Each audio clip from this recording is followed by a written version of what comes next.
Hello and welcome back to Billy Ho Sports. Post draw for the Preakness Stakes will be tonight, Monday night, May 12th, 7 p.m. Check the ticker below the news feed. I have the details on how you can watch it live if you want. We're going to talk about the Friday card today and a couple of special races. One of them being the Pimlico Special, and the other being for the ladies, the Black Eyed Susan. Those are the two main races. We're going to break those down along with a look at the weather in Baltimore, so stick around for that. Could be dicey. Also, Split the Pot contest is going to be your chance to win a $20 bet on the Preakness with me. To be eligible, you have to be a subscriber first and foremost. It's free and easy to do. So click that button if you're on your laptop. But if you're watching on television, you don't want to arrow around to the subscribe button. You can just use your phone and scan that QR code right there, and that will take you straight to my homepage. So give me your Pimlico Special Black Eyed Susan double in the comment section. Use hashtag BHS for Billy Ho Sports, and that'll get you entered into the contest. We're going to draw the winner of the bet on Wednesday's video, and I'm going to have contingency plans just in case you don't hit me up. You know, you can have the option to email or DM me on X or however we can figure things out. But anyway, we're going to get right into the video today. We're starting with the Pimlico Special. We're going to go right to the past performances. Take a look. Okay, the Pimlico Special is a mile and 3/16, the same as the Preakness on dirt, but this one is for open company, 3-year-olds and up. So we're going to start with number one, Philly's Fog. Nice one from Gus Rodriguez. Kendrick Carmouche will ride. The Godolphin Bred has been firing off since the claim last summer. This 104 here in the Excelsior, very, very good front end. You can see how he cleared by 5 1/4 lengths, going 1.25 miles, the classic distance. So this one's not afraid of distance at all, even though average win distance for his sire is a little bit under 7. So he tracked the runaway horse Mama's Gold in that race at Aqueduct, and then just blew straight by around the turn, leaving both two good horses, Croupy and Batten Down, defeated in that race. So he's faced older horses. He's a 5-year-old himself, so tough customer.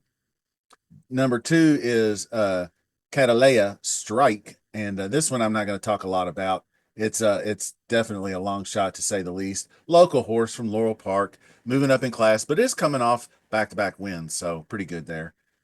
Encino is Brad Cox, and Irad gets the call this time, so maybe they want to be even more aggressive on this one. I don't know, but I really liked Encino on the Derby Trail last year. I remember the win in the Battaglia at Turfway, and then didn't end up making the Derby and went on to the Lexington on April 13th and won that race.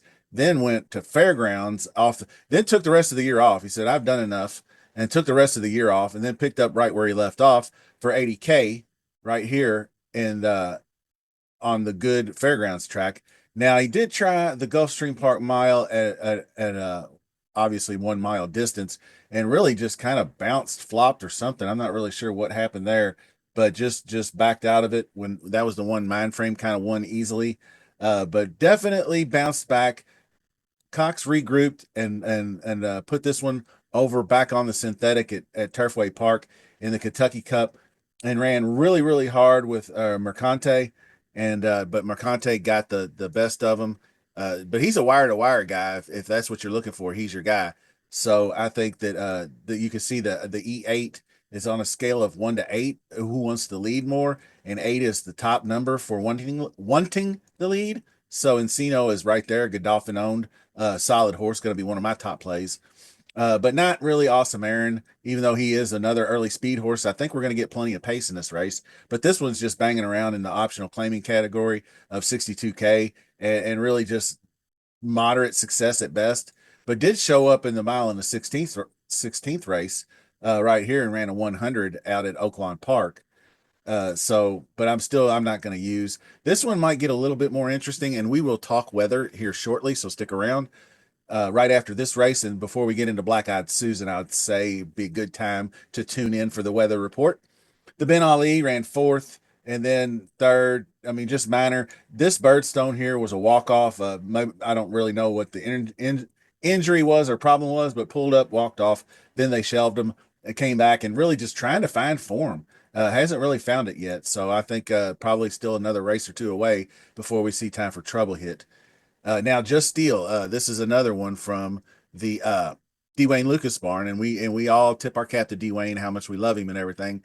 But I thought he didn't handle this horse quite well. Not all horses need to be run 95 times as a 3 year old. He never got a break coming right out of the gate as a 3 year old. And he ran on January 1st. And then I think he ran as a 2 year old. And it's like 9 starts. So this isn't all the starts before he even got a layoff. And he didn't take a layoff in his entire 3 year old season. He finished badly at the Preakness, well, fifth. It wasn't that bad, but he just really ran well in the Arkansas Derby. But they kept flipping him back too soon. I thought that you'll see 2 races in the same month several times. That's March. I'm sorry, but here's May 4th, and then came right back May 18th. Obviously in the Preakness. I think if he'd have skipped that race, it'd have been better off. But anyway, you can see he hasn't sniffed the board since then. Nick Juarez up again. I'm not a huge fan of Nick. He's okay, but he's a average journeyman jockey. He wins about 10 or 11% on his career, so something like that. So just Steele is no thanks for me. Here's the class of the field. Obviously, Sherry DeVoe, big week for her last year at this time. Really made a big splash with this particular horse in this particular race, Pimlico Special, right here. And really slow pace, -11, -18 for this presser to close into. Kings Barnes beat that horse, turning the tables. Kings Barnes did to him in the very next race in the Stephen Foster. So they both had butted heads a little bit before Kings Barnes had to be retired. But Kings Barnes was a really good horse on the Derby trail. Could have been a better Derby contender. But you can see all these wins, banging them off left and right here last year in May, and then took the year off after he ran a second. And then he did get to the BC Classic. I think maybe just a little bit too deep into the pool, if you ask me. But like I said, if he's ready to go, he hasn't raced since last more than 6 months. But DeVoe, she does a good job of getting him ready. So 90, I mean, she's 19% when they're over 3 months away. So 48% in the money. So this one is the other top choice along with Encino so far. Next one is quite interesting. Star of Wonder, the 8 horse for Brad Cox, gets Flavian Pratt back aboard. Flavian Pratt is 2 for 2 riding this horse. Got 2 turns the last time to end the season as a 3 year old at Churchill, mile and a 16th for 125,000. That was a pretty decent race. And then came out at Aqueduct at a mile and picked up right where he left off, the Uncle Mo progeny. So I do like that he's sired by Uncle Mo. I like the big time the stats here, the breed distance and stamina, speed all mixed in. So Star of Wonder is an interesting one. I don't know if I can pick up on top, but WinStar Farms, I mean, this one is a player. So we'll see. Now this one is the one I'm probably going to struggle with most, and it's Red Route One, who's out of the Steve Asmussen barn, because I just kind of like them as a try hard. He's a closer that has to have a few things to go right. Old Red is a grinder. He needs the right setup. Distance is key. Anything longer than 9, so this is 9.5 furlongs, a mile and 3/16. That's the right distance for me. I nailed that one. You can't see it on here, but it was previous to this. It was a mile and 3/16 race that I first nailed him on. I nailed him here in the New Orleans Classic going a mile and an eighth, who ran 100. That's one of his career best races right there. You can see that +18, +15. That's the other key. He needs a pace to close into. He's not super duper fast. If the pace isn't fast, he don't go fast, and then he's in trouble. Like he was, like right here. He was 4th last year in the Pimlico Special, behind Kings Barnes, Pyrenees, and I forget what the third place horse was, but he did graze the gate. He bobbled. He was rank. All that against him, plus a -11, -18. They went home slower than they did in the middle of the race. So that had to have been a horrifying pace for him to try to close into. But he then bounced right back off that and waxed him in the Cornhusker. Now, he didn't get the pace either there, but it was a major step down in competition. Greatest stakes victory nonetheless, but Velociraptor or Velociter, or I forget who else was in that race. But then he went up against Rattle and Roll in the grade 2 Clark, a little over his head, then dropped to the Tinsel. in January in the mud. For some reason, that pace that should have set up very well for him, but I guess he just got too far back and he was chasing too fast a pace, and then the pace held. So that's always a problem for him if he's not fast enough and he can't keep up. Then it's really hard. But you can see he closed from eighth to fourth. The Razorback was a no bueno. Alexander Helios, that race. There are too many good horses in that race. I mean, you had Banishing, you had First Mission. Those are a little bit better horses than he is. He's a really, really good grade 3 type horse. You can see he bounced right back and won the Essex and then didn't do so good in the grade 2 Oaklawn. So things lined up pretty well here. Pimlico Special got plenty of early speed for him. I think he could get the pace. I think he's going to offer some great value. Gets Paco Lopez up, who Paco Lopez is just a good jockey. People talk shit about him a lot, and he does do a lot of weird stuff, like going around the turn and he's whacking the other guy's horse and using his crop to whip the other dude. He's a he's a dirt ball player, but he likes to get after it, man. He's just aggressive like that. So you got to appreciate him for that kind of stuff. But thank goodness we don't have Eric Keith. Keith is okay. I know Keith is the bigger, taller jockey, and I always say that bad about him, but Keith can ride a little bit. Eric is not nearly as good. Eric's like a 6% winner, which is well below the average of a decent journeyman jockey. So thank God he's not riding this horse. We got Paco Lopez, who's 23% this year. 24% with routes, over half the time in the money. So I got a good chance to use him, win, place, and show, value play underneath, all that kind of good stuff. So San Siro, Brendan Walsh. I like this one, but going the distance in the Ben Ali was pretty good. Morales made a pretty good move right here and hit the inside rail and then came home but could not keep the rail. Got squeezed in tight to the rail and was able to get to the winner. So he'll get Luis Saez this time, which is a big upgrade at jockey. Sharp workout. This one's kind of on the outside of looking in for me right now. I can't really. He's just going to have to make a really, really big jump in speed because we're looking at a 99 speed figure. So he's going to have to go from 89 to 99. And most of these horses, even like Red Route 1, ran a 95 the previous race, so it's not that big a leap. But this one just has lower 90s, 93, 92, 92. He doesn't have any big time races. I mean, Red Route 1's run 100, run a 96, run a 96, run a 95. So he's been around a long time too. He's an older horse by a gun runner as well. But then you go up here and you got mid 90s for Star Wonder. That's another outside one. Pyrenees 102 last out in the Breeders' Cup Classic, which everybody got big numbers on that one. But he ran 99s, 98s, 97s, 97s. So that's the speed you're looking for. And then Just Steel, no thanks. Time for Trouble. Got a 102 down here. That's a pretty good number on the optional claiming. 100 last out for Awesome Aaron. Encino, monster 106 in this race in the Kentucky Cup and just battled hard down the stretch. So nice to have 55 days off too after that, because that was a grueling race and could have very well led to a bounce. But I feel comfortable with the all-weather move. Also moves forward on an off track, 19% mud, 413 starts. That's our wheelhouse. So we'll get to the weather in just a second. We're going to do some picks and then we'll do weather. Okay. So my heart wants Red Route 1 at a price, hopefully double digits. He often gets overlooked in these greatest stakes events if he's not in weaker competition. This is better competition. You got Pyrenees and other horses. So a nice win place show at like 12 to 1 odds would be great. Yes, Pyrenees is the classic horse, the one to beat. Encino is the one who can get loose on the lead and leave them hanging.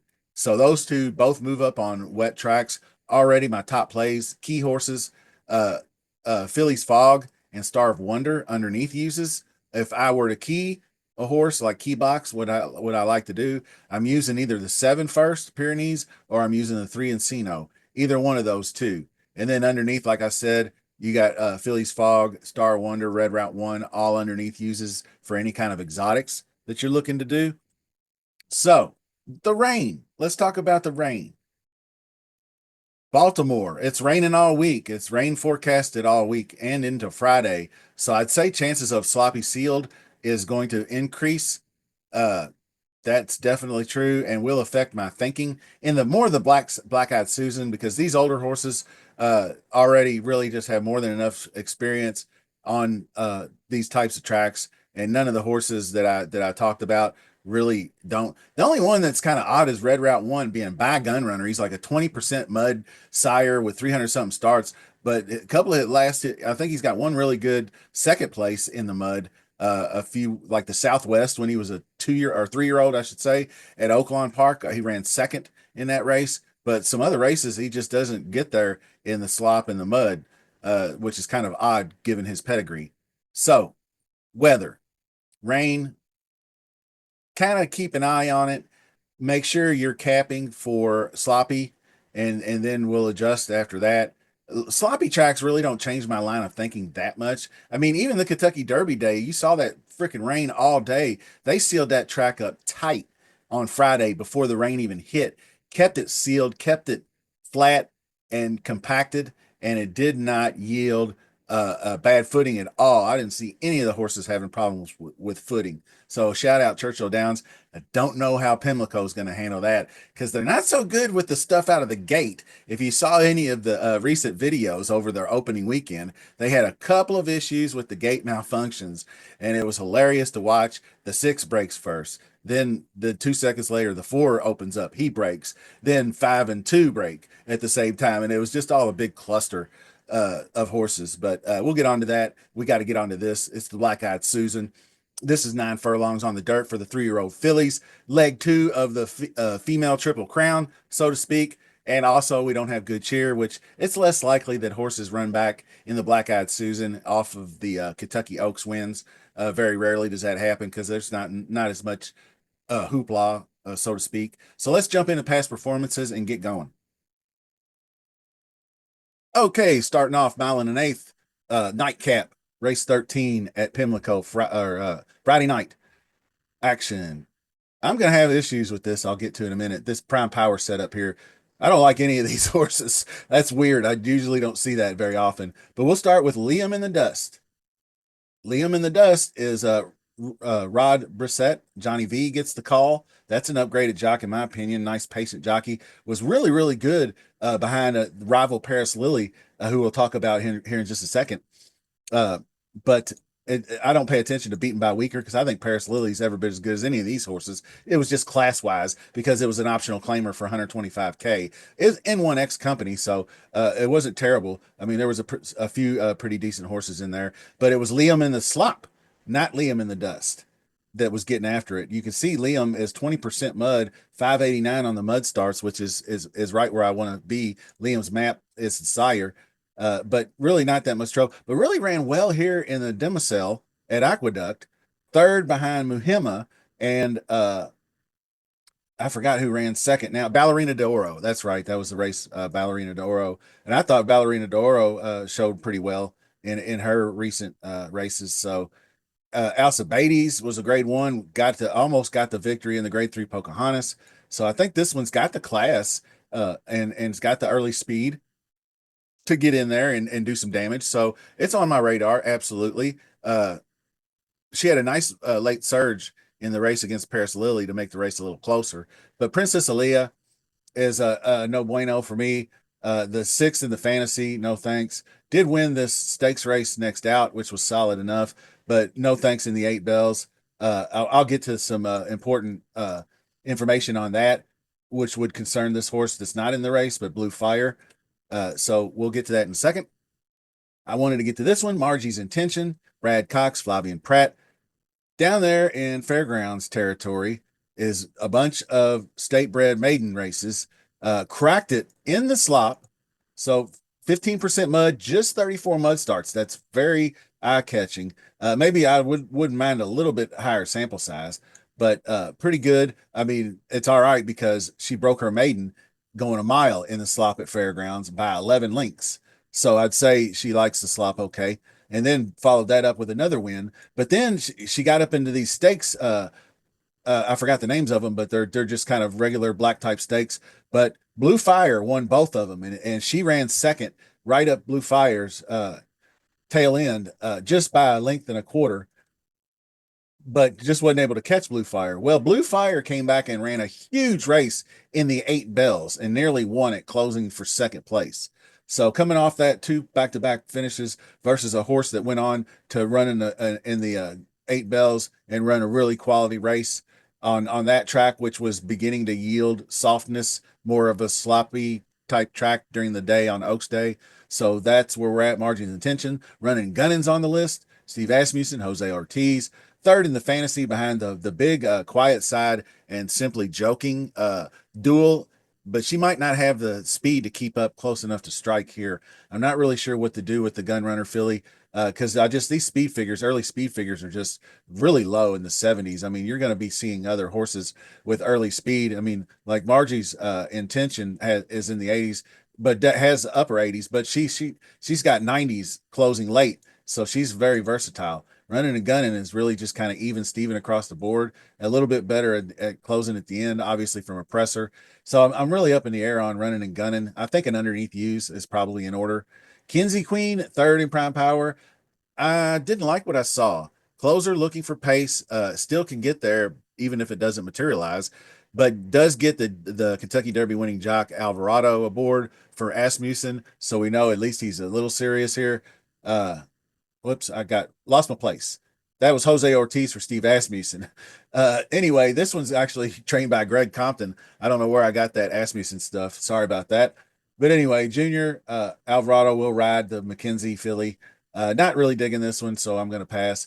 Paris Lily's one I definitely have interest in. Godolphin bred, Brendan Walsh. I mean, you're going to hear Godolphin bred because they are really just firing off great horses from the breeding grounds. Gets Joel Rosario back for the second time. And this front end victory right here, running a solid pace in the slop, was what I needed to see. Sired by City of Light, half sibling to Fierceness, Storm Lily by Storm Cat. Big time breeding. You can see 4.29 sire production index for the Dams sire Storm Cat. So I really like the breeding. Everything lines up really, really good for this horse. Big jump from 79 to 89 coming off the layoff. So if she moves forward again into the mid 90s, that's going to put her right there. Now, Replies, another one, lightly raced. Brittany Russell. She kicks off hubby, Russell Sheldon, her husband, kicks him off the horse for Irad Ortiz. So we're look out here. We're serious for the filly sired by Curlin. So, you know, Curlin kids like to play in the slop too. So this one's kind of got some interest, 18% mud. A few too many starts for me to just be bona fide, but whenever I see Curlin up there, I know they can run hard. So Reply is in there. Here's the one that I had the biggest problem with is Armoth.